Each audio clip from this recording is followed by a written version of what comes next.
Сәлем достар, арнаға тіркеліп лайк басып кетейік. Біздің ауылдың қысқы көрінісі міне осындай. Бізде газ деген жоқ, қыста біз осындай қара көгілдір отын дейді ғой, сондай қара көгілдір көмір жағамыз үйге. Көмірді алып жатқан сәтіміз, ауылда жаңбыр жауса, негізі ауылдың балшығы бауырмал деп айтады, қыста жаңбыр жауса осындай балшық болады бізде. Мындай тротуар, трасса деген жоқ, таза ауылдың міне көрінісі. Жаздың күні енді көкшіп шыққан кезде ауыл әдемі болып көрінеді ғой. Қыста міне қысқы көрініс бізде осындай болады.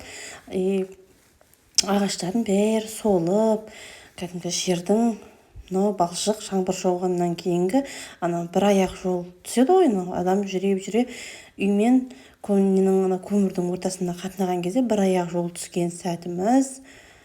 Жаздың күні әдемі болып тұратын гүлдерімнің солып тұрған кезі, солып, шырмауық гүлім, жабай жүзім деп айтамыз қазақша. Соның солып, шыны керек дымы қалмаған кезі,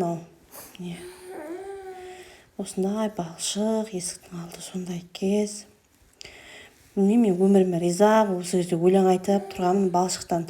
Жаңбырдан кейінгі бір әдемі иіс шығады ғой. Содан кейін бір өзіме риза болып әңгіме айтып, өлең айтып тұрған кезім ғой. Үйге кіріп қазір енді сіздерге міне көрсетейін. От жанып жатқан кезі үйден.